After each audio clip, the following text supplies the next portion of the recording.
Hello everyone, welcome back to my channel. So today I'll be beginning my Victorian era series. So in the Victorian era series, I'll be taking up a lot of Victorian text, Victorian novels, Victorian poems, and we'll be talking about Victorian era in detail. So in this first video of my Victorian series, I'll be discussing the background to the Victorian era because it is really important to discuss the background to this really important era in the English history. And in order to understand the literary works better, and in order to understand the nuances of the literary works in a very good way, for the lack of a better term, we need to understand the background of the era very thoroughly. So in this video, I'll be essentially discussing the background to the Victorian era. So I'll go ahead with it right away. So the dates of the Victorian era is 1837 to 1901. So it began when Queen Victoria ascended to the throne of the England. And this era is very interesting because it brought in a lot of changes in England.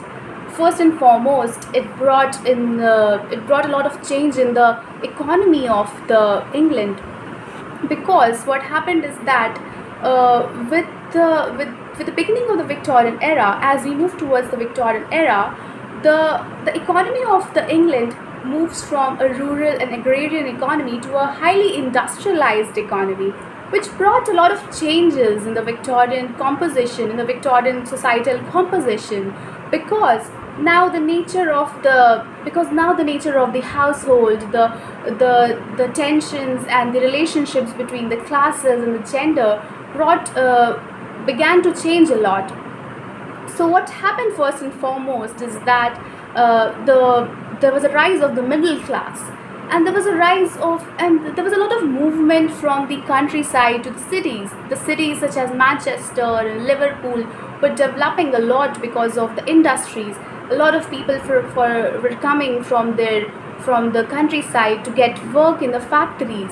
And so there was a lot of movement from the villages to the countryside, and the towns were developing, the middle classes were rising, and the society on the whole was changing a lot. There was a lot of separation that happened in the Victorian era between the space of the domesticity and the space of the workplace. So there was a lot of separation. Earlier there used to be some sort of because people worked in their farms, etc., and that was usually connected to their house. So there was not a lot of separation between the workplace and their domestic space. But what happened in the Victorian era is that workplace and the space of domesticity got really distinct and got really divided. So there was a lot of separation that happened between these two spheres, domestic sphere and the space of the factory, the workplace, the offices, etc., which led to a lot of distinction between the kind of work that was done by a particular sex. Like, the work of the men and the women got very distinct. The women got increasingly absorbed in the domestic duties. So the position and the division of the duties of the man and the women got really divided during this time, which really affected the gender dynamics during the Victorian era. So that was one important thing. So other things that happened in the Victorian era is that so first of all, I'll also discuss how Victorian era has been divided into the three distinct periods. So the first period is known as the early Victorianism, which was marked by a high social and political instability because of the Reform Acts, Napoleonic Wars, etc. So this era was a little unstable politically and socially. So yeah, that is the early Victorian period. So next is the mid-Victorian period, and the dates of the mid-Victorian period is 1851 to 1879.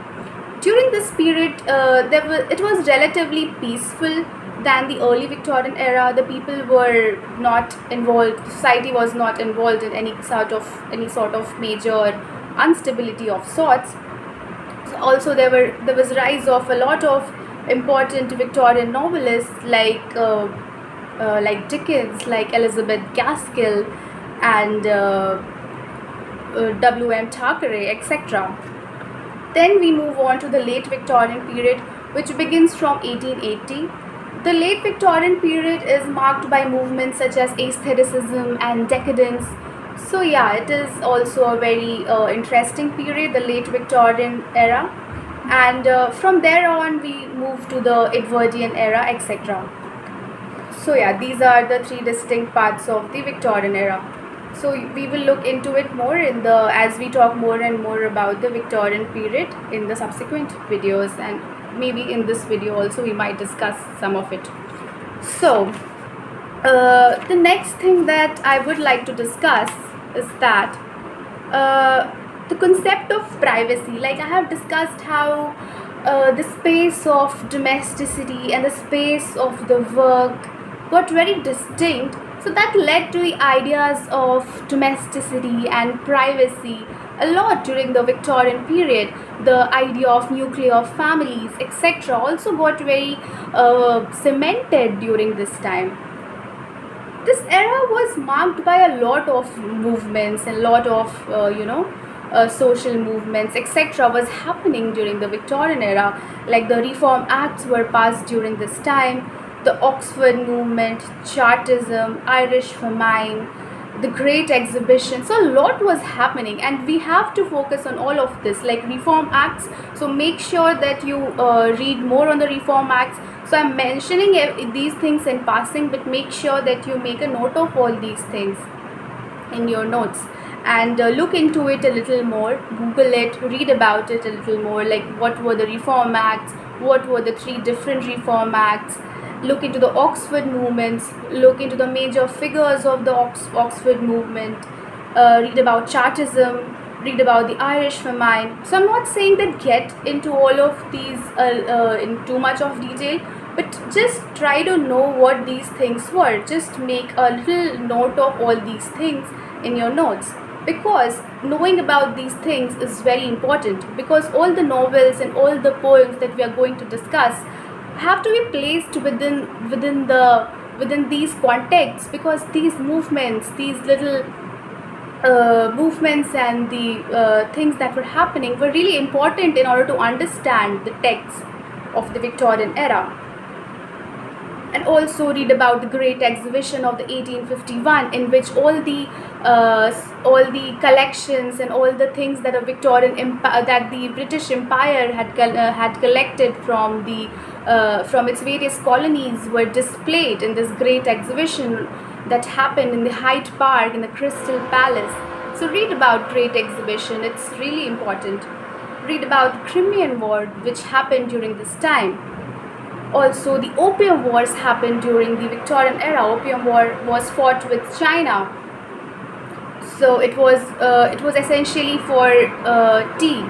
So Britain was fighting China for a cheaper tea. So yeah, it's a whole other thing. So if you want to discuss more about any of these, I will discuss it. If you want to know more, you can let me know through the comments. Or you can also know about these things. These are very interesting things, like Opium War, etc. So try to read more on it, because the more you know, the better it is, the better it will be for you to understand the novels. Also, in 1857, the Indian Mutiny, the first war of independence, happened in India. The sepoys attacked the officials of the British East India Company. So this also happened during the Victorian era. And how the power changed from how the power was transferred from the East India Company to the hands of the Queen. The Queen became the Empress of India as well after the Indian Mutiny.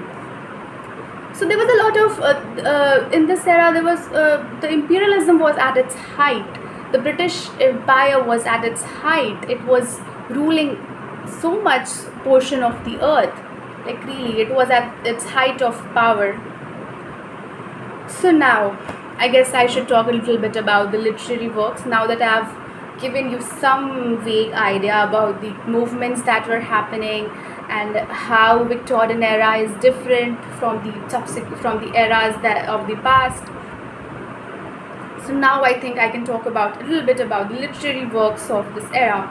So, so it is important to know that the novel was the primary genre of the Victorian era, because people were writing a lot in this era. There was a rise of literacy. There was this Education Act of the 1870, which encouraged compulsory elementary education. So because of all these movements and because of all these acts, the rate of the literacy was increasing rapidly, and that led to a lot of that developed a kind of readership, that developed a kind of citizens who were very interested in reading a lot, and novels emerged as this very important genre in the Victorian era. Like, it was not this popular in the romantic era or in the earlier times, but in the Victorian times, the novel was the major genre. And also due to the development of the printing press, the books could be printed cheaply. So that is why people were writing a lot during this time. The realist novel was the most popular, the social realist novels of Dickens, of, of like Elizabeth Gaskell. These novels were really popular. They reflected the realist image of the society, of the Victorian society. The condition of the England novel is also very significant. It talks about the working class people of the England, and how the working class people fared in such a industrial economy.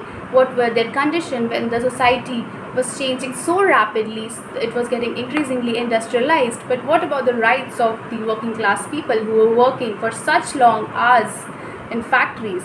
So the condition of the England novel talks about the working class people. The novels such as North and South is a very major work of by Elizabeth Gaskell. So the North and South discusses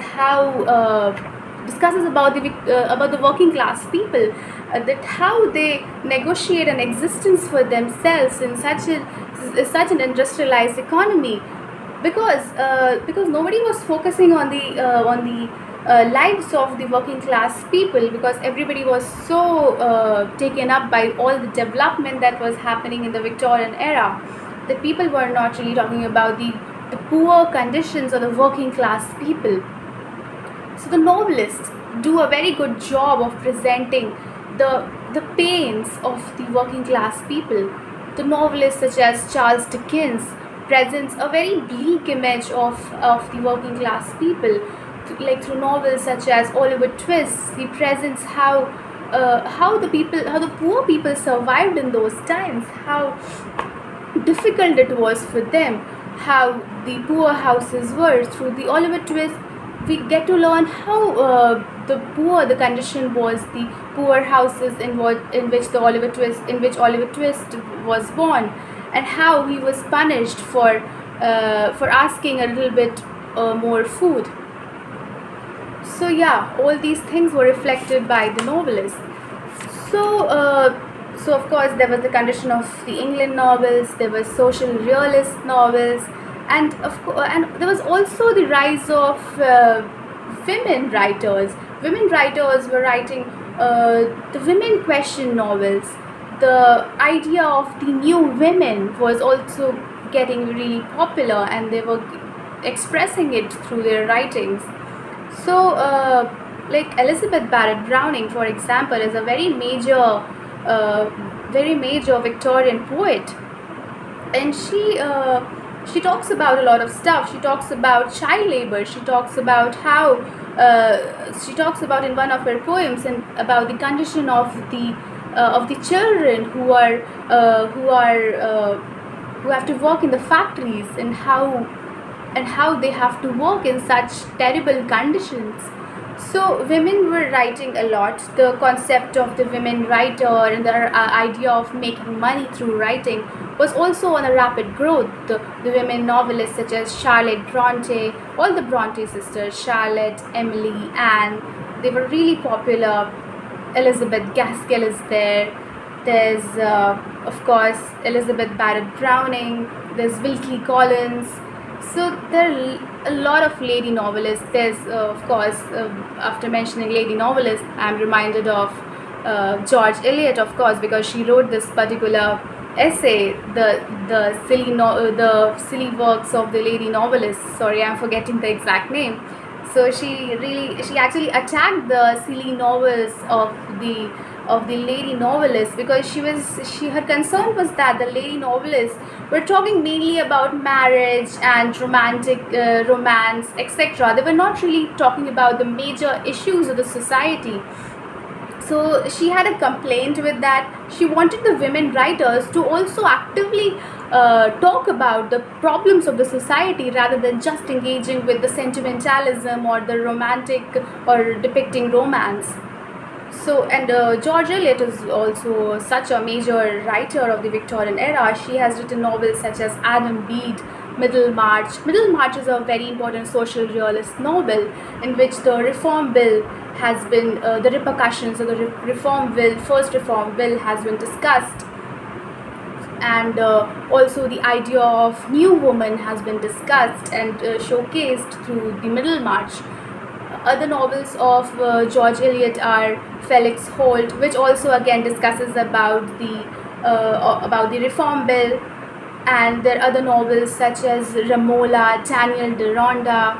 So they paint a very very clear and very vivid picture of the Victorian society, and that is why these novelists are so timeless, because they give such an apt picture, such a clear and vivid picture of the Victorian society, that they are really important. They are read so much. Even now they have never gone out of print. They are so important. So I guess I have discussed, I know the lecture has been a bit scattered here and there, but I would like to tie it all up together. So yes, what all did I discuss? So yeah, the major kinds of novel that was being written in this era was like social realism, psychological realism, industrial novel like The North and South of Elizabeth Gaskell, then novel and the Empire. Yeah, that is very important, because imperialism was at its height during the Victorian era. So of course novelists were also talking about the empire. Of course, definitely there were writers who were writing more about the domestic sphere of the Victorian era, but there were these writers who were also talking about the empire, like Rudyard Kipling, etc. They talked about the empire, they talked about the implications of the empire, they reflected the way the British Empire worked and how it affected the life of the people in the colonies, etc. So these kind of novels were also being written, and also there was a rise in the children's literature. So Victorian era is one of the most important era in which for the children's literature, novels like Alice in Wonderland by Lewis Carroll is very popular. So Alice in Wonderland is actually very significant, because it is a novel. It is a children's novel, but still it is really complex, and it has been critiqued a lot. The critics have literally torn apart the works in finding meanings.